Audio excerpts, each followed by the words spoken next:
1000-ல் ஒருவன் ஒரு வரலாறு மட்டுமல்ல, 7 பாவங்களின் கண்ணாடி. இது ஒரு ஆழமான பயணம். கர்வம். சோழ மன்னன் தன் இரத்தத்தை நம்பி 700 ஆண்டுகள் அழிவிலேயே காத்திருந்தான். கர்வமே அவனை அடிமையாக்கியது. பேராசை.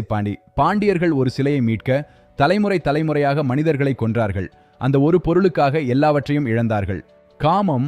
அனிதா மன்னனின் ஆசையை ஆயுதமாக்கினாள். அவனது பலவீனமே அவளுக்கு பலமானது.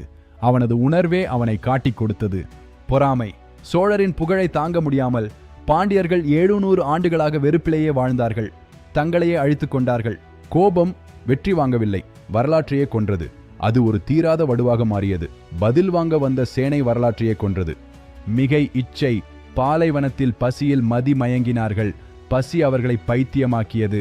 அளவு மீறியதும் மனிதன் மிருகமாகிறான். சோம்பல். சோழர்கள் காத்திருந்தார்கள், ஒரு அதிசயத்திற்காக. காத்திருந்தே அழிந்தார்கள். அந்த மௌனம் அவர்களை கொன்றது. 7 பாவங்களும் வரலாற்றை அழித்தன.